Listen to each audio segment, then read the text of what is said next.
So Ed, give them a quick summary of what your, first of all, when did we first meet? Was it about August or something like that? Yes. About August? So we'd never met before August? Never met before, no. You went to the, so give me what the business looked like before August, before we met. Well, there are 6.5 of us in the office. Got one basically part-time person, 6 full-time people. Revenue is about 1/4. Mm-hmm. Traditional accounting, tax, some advisory work, not as much as I'd like. So I was really interested in learning more about it. Came to see you to learn how to build a better firm. Sure. And so, what was tax season like typically in your firm? Not as organized as it could be. I mean, we had a good structure, but not a good enough structure in place. So what we did was went through the training classes with you, put everything into place, and got a lot more fluid than we had in the past. Just wasn't really as organized a system as it could have been. So August you got started, because I think you went to the Kickstart program first. That's correct. You went to the business planning workshop first, Kickstart.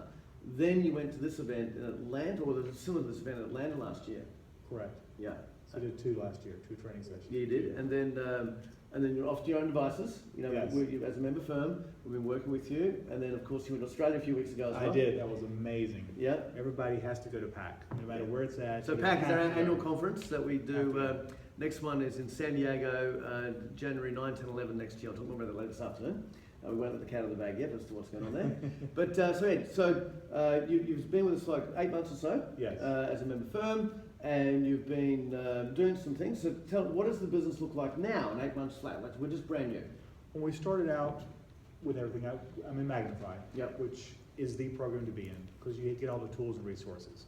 So we took the training as in Panalytics, and we dived it down with people in the office. So everybody went through the time management, went through the understanding the systems, how to go through the 18-step process. We integrated that all into our systems.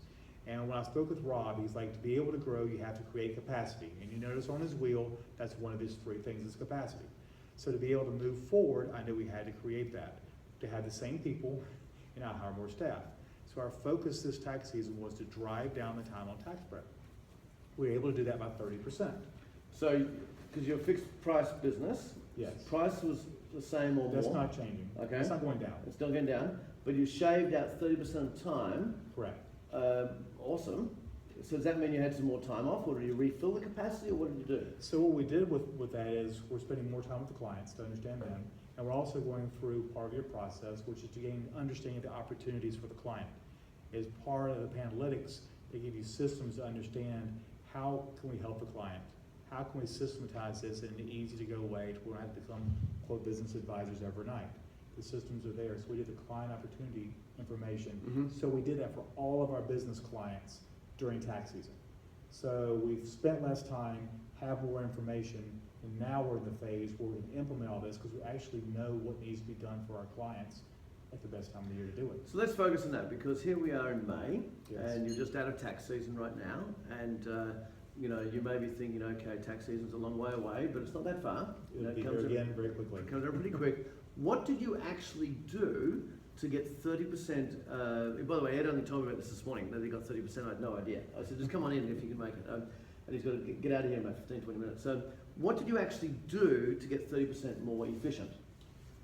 We streamlined our processes. We made it to where the administrative does even more than we've been doing. We got all of the things out of the hands of the accountants that were just lagging us down as far as information requests and those types of things, and streamlined all that. Everything now has a budget. Before we didn't have that fixed piece, right? So we talk about the value pricing and everything with the compliance work. We have a budget right up front. It's on that sheet when the tax preparer opens it up, and they know they have the budget. So now they have a goal to be able to hit, and their goal is to always to exceed that. So we couple. But the budget is exceeded down, not exceeded Down, not up. Yeah, Up is a bad thing. Yeah, yeah. Up we have to have a talk. Yeah. Down is a good thing. So we did that and coupled it with part of the processes in Panalytics, which is the meetings. So we have a daily meeting to see where everybody is, and we have goals and objectives, and everybody tells us for the day, what am I going to achieve? And if you don't achieve it, you hear about it. And the funny thing is, when I was out of the office, Philae that runs the front office part was running the meeting. And she called to task somebody that had said they would get 6 returns done the day before, and they gotten 2. So the team actually picks up and is harder on everybody else than I am when I'm in office. So it's Awesome. really worked out well. So you've got accountability going on. Definitely. Process improvement. Yes. What's next? So we've just come out of tax season with 30% capacity up our sleeve. You've got all Yeah. this information for the clients now. What does this business look like in the next couple of years as you grow it? What are you going to do with it? All the things that we're talking about, we're going to revolutionize the way our practices run. We're going to take the trust component, which is in analytics, and be able to really understand the goals for our clients. We have what their needs are and opportunities. So we'll couple all those together and just start doing more and more engagements to help our clients out and do a better job for them, which is what the end goal is. Awesome. To be able to help them out. Final question.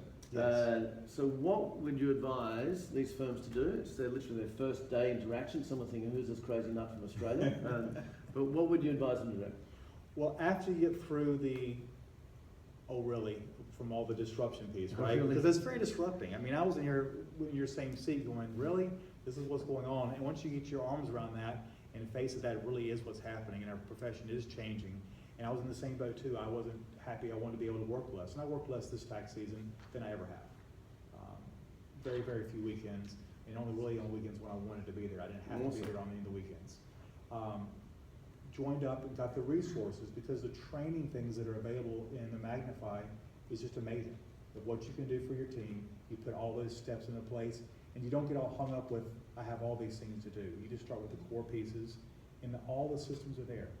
We have the numbers, we have the solutions, we just need the systems and the support to make it happen. Awesome. Can you stick around for the break? Sure. Yeah, we're going to break in about five minutes. Great. Because I know you're going to be at your course by 11 o'clock. Yes. Right. Please thank Ed Lloyd.